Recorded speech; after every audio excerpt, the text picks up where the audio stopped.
Assalamualaikum warahmatullahi wabarakatuh. Halo teman-teman semua, selamat malam. Kembali lagi dengan saya Nurrahma Rabi'asya dengan NIC CP232 dari Studi Independen Bersertifikat Batasitas MSc B7 dari Universitas Negeri Gorontalo. Pada hari ini saya akan menunjukkan bagaimana sih cara instalasi DB Visualizer dan bagaimana cara mengkonfigurasi Odoo dan juga DB Visualizer-nya. Nah, di sini teman-teman silakan kunjungi website yang bernama https://www.dbvis.com. Nah, di sini setelah masuk, sini teman-teman bisa install sesuai dengan sistem operasi dari laptop kalian. Nah, di sini karena sistem operasi saya menggunakan Windows, maka yang muncul adalah Windows tersebut. Di sini ada dalam bentuk setup, with Java, without Java, dan lain-lainnya. Ini juga ada beberapa tipe installer juga, ada Linux, ada Mac OS-nya. Nah, di sini karena ada recommend installernya, di sini ada Windows 64-bit. Nah, sebelum itu di sini ada di bagian sistem requirement. Nah, di sini terdapat OS supportnya adalah Windows 64-bit. Nah, caranya untuk kita melihat dari supportnya itu gimana caranya, kita ke bagian File Manager. Lalu kita ke bagian This Page, klik kanan, kita ke bagian Property untuk melihat. Nah, bahwasanya sistem tipe dari Windows yang kita gunakan itu menggunakan sistem tipe 64-bit Operation System dengan 64. Jadi langsung saja kita ke bagian websitenya, kita langsung melakukan download installer dari DB Visualizer-nya. Ini kita tunggu terlebih dahulu proses dari install dari DB Visualizer-nya.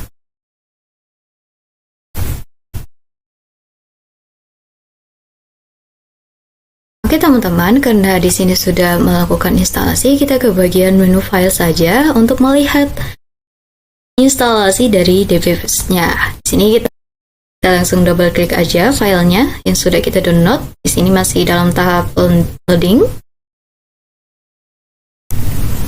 Nah, langsung saja di sini kita akan diarahkan ke bagian setup DB Visualizer. Ini kita klik next. Kemudian di sini ada penyimpanan dari aplikasi dari DB Visualizer ini. Jadi teman-teman mau simpannya di bagian mana? Karena di sini saya menyimpannya sesuai dengan arahan dari setup DB Visualizer ini. Di sini teman-teman bisa klik browser. Di sini mau simpannya di bagian mana? Oke. Kemudian kita klik next. Nah, bagian ini kita create a start menu folder DB Visualizer dan juga ini. Kemudian kita klik next. Setelah klik next, jangan lupa untuk checklist DB Visualizer SQL-nya. Kemudian kita klik next juga. Kemudian di bagian ini kita create a desktop icon-nya. Kemudian kita klik next. Di sini akan melakukan installing dari DB Visualizer-nya.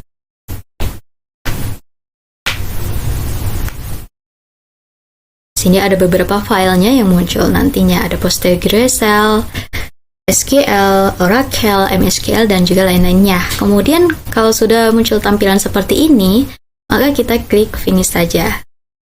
Setelah finish, dia akan muncul tampilan dari aplikasi DB Visualizer-nya.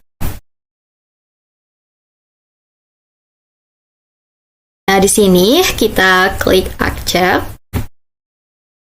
Kemudian di sini kita pilih di bagian free forever. Nah, di sini teman-teman bisa pilih yang mana. Di sini saya akan memilih yang like UI.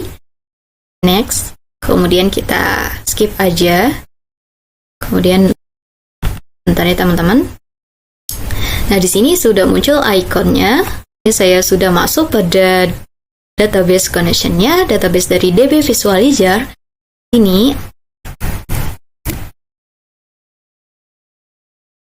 sini gimana sih caranya untuk melakukan konfigurasi antara Odoo dan juga Odoo ke DB Visualizer ini.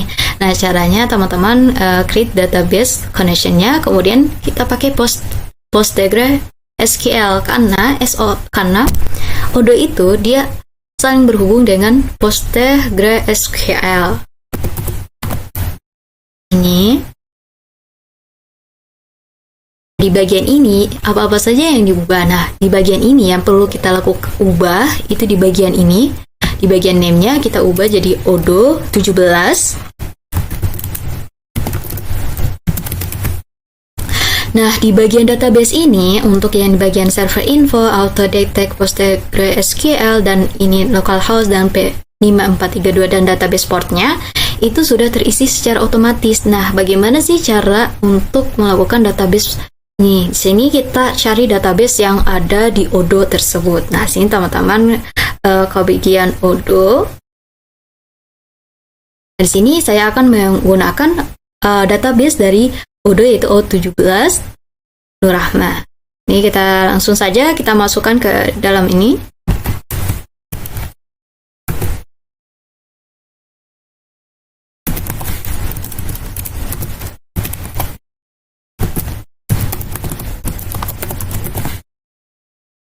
Nah, kemudian di bagian database user ID, gimana sih cara menemukan database user ID dan database passwordnya? Di sini teman-teman ke bagian file manager, kemudian teman-teman cari yang namanya Odo. Nah, di bagian sini kita akan cari filenya Odo config ya, teman-teman. Nah, ini Odo config-nya. Kemudian teman-teman bisa mengaksesnya di bagian mana? Bisa Word, bisa juga Notepad. Sini saya akan mengaksesnya dalam bentuk Notepad aja. Nah, kemudian kita lihat. Nah, di sini untuk DB passwordnya itu OpenPGPWD, dan untuk DB user ID-nya itu OpenPG. Jadi kita salin aja OpenPG.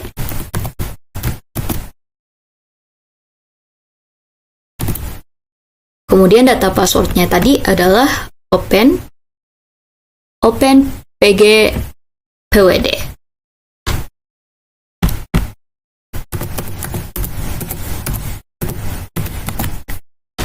Nah, langkah selanjutnya itu kita ping server aja. Nah, di sini sudah terdapat bahwa sukses. Nah, sini kita oke, kemudian kita lakukan connect-nya agar database-nya akan muncul di bagian DB visualizer-nya. Kita tunggu aja. Nah, di sini tampilan dari, di sini kita akan open object. Sini ada DB kita, ini ada database kita, ada di, oke, kita buktikan.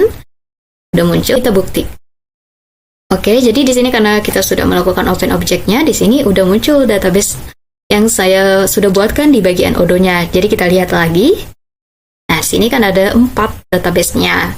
Kemudian kita ke bagian DB visualizer-nya, di sini juga terdapat 4 juga. Di sini ada Rahma, ada O17 Rahma, Nur Rahma, dan Rahma Rabi'ah. Nah, kemudian kita akan mengakses dari open object yang lainnya. Sini kita akan melihat, di sini karena saya memasukkan yang ini, database Nur Rahma, maka kita akan melihat PostgreSQL-nya. Nah, sini itu kita klik expand object, kemudian kita akan mengaksesnya.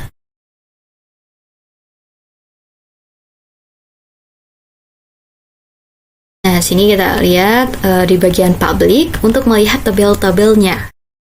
Nah, sini kita lihat bagian ini.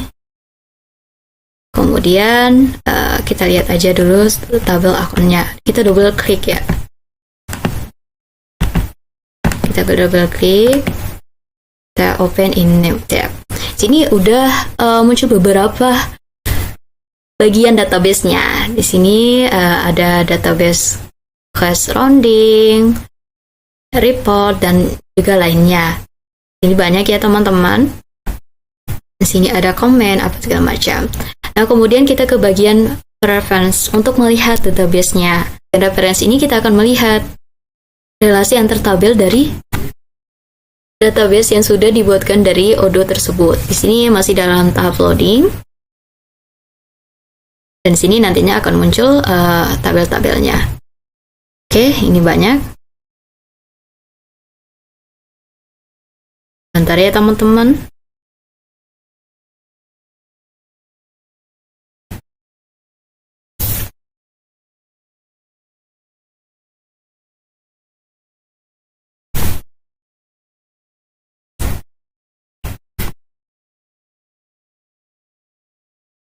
Nah, di sini udah muncul, lihat. Nah, di sini udah muncul semua tabelnya. Caranya untuk melihat ini kita klik kontrol aja, kemudian kita zoom untuk melihat tabelnya. Tabel-tabelnya di sini ada portal wizard banner. Nah, kemudian untuk melihat spesifik tabel aja, salah satunya yang kita inginkan, kita ke bagian spesifik tabel. Kemudian kita akan mencari salah satunya aja. Kita akan cari apa gitu. Sini kita akan cari yang namanya stock roll aja, stock roll. Kemudian kita mau pindahnya ke bagian sebelah. Kemudian kita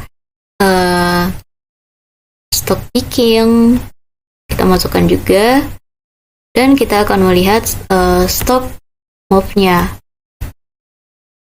stock move, kemudian stock location. Nah, sini kemudian kita klik OK. Nah, di sini dia masih dalam tahap loading. Untuk melihatnya, kita bisa lihat ini stock roll-nya, dia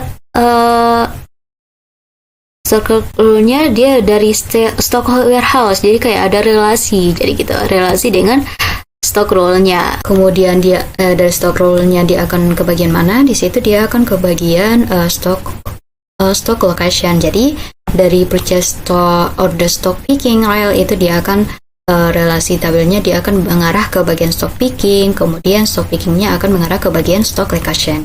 Nah, di sini kenapa, apa yang membedakan antara jenis tipe data ini? Di sini ada serial, integer, dan juga karakter varian dan juga lain-lainnya. Di sini untuk ID serial ini kenapa dia dalam bentuk serial? Karena dia tipe data khusus yang digunakan di PostgreSQL secara otomatis, yang menghasilkan angka unik dan berurutan untuk setiap baris. Nah, di sini kenapa integer? Karena ini digunakan untuk menyimpan angka bulat seperti jumlah stok produknya. Nah, kemudian sini kan ada ini lagi, ada karakter varying. Karakter varying ini digunakan untuk teks yang panjangnya tidak tetap, tetapi ini berfungsi untuk menyimpan data teks dalam bentuk nama, alamat, dan deskripsi. Nah, di sini ada dalam bentuk picking property dalam bentuk JSONB. Nah, di sini kenapa dia dalam bentuk JSONB? Karena ini untuk menyimpan data. Karena di sini JSONB di PostgreSQL untuk menyimpan data dalam format JSON, tetapi dalam bentuk yang sudah dimiliki per set yang lebih efisien dalam hal penyimpanan dan pencarian. Misalnya, itu kita memiliki sebuah tabel produk yang menyimpan informasi produk, di mana setiap produk mungkin memiliki atribut yang berbeda. Untuk itu kita bisa menggunakan kolom JSONB untuk menyimpan atribut-atribut tersebut. Kemudian di sini ada tipe datanya dalam bentuk teks. Ini dia dalam bentuk teks ini digunakan untuk menyimpan data teks yang panjang seperti note atau catatan lainnya. Kemudian ada yang namanya boolean. Boolean itu digunakan untuk kolom yang hanya memerlukan dua kondisi, seperti satu aktif atau tidak aktif. Kemudian di sini ada data timestamp yang menyimpan data waktu yang presisi yang mencatat kapan suatu transaksi terjadi, seperti penyimpanan tanggal pemesanan barang, kemudian tanggal pengiriman barang tersebut. Kemudian di sini ada numerik. Nah, di sini era numerik digunakan angka desimal yang akurat seperti angka jumlah uang gitu. Nah, ini apa yang membedakan antara numerik dan integer? Nah, di sini untuk integer itu menyimpan bilangan bulat tanpa desimal. Misalnya seperti kode produk, ID. Nah, kalau misalnya numerik itu bilangan dengan presisi tinggi dan desimal seperti harga total transaksi. Nah, kemudian teman-teman jika ingin melakukan print pada dokumen ini, teman-teman bisa langsung saja ke bagian graph, export graph. Dalam bentuk apa? Di sini saya akan bentuk JPG. Kemudian kita klik next. Kemudian kita akan taruh filenya di bagian mana? Di sini saya akan contohkan. Saya akan taruh di bagian file tugas ini. Nah, kemudian nama filenya kita ganti aja tugas Odo. Kemudian kita select. Setelah select, kita ke export. dan kita akan lihat di dalam bentuk filenya. Ini kita cari dokumen yang bernama metode penelitian tadi. Ini akan muncul tampilan dari tugasnya ini. Tugas, nah di sini udah muncul tampilan gambarnya, akan tetapi tidak terlalu jelas. Jadi tinggal di zoom-zoom gitu. Nah, mungkin itu saja dari saya. Mohon maaf bila ada kesalahan. Wassalamualaikum warahmatullahi wabarakatuh.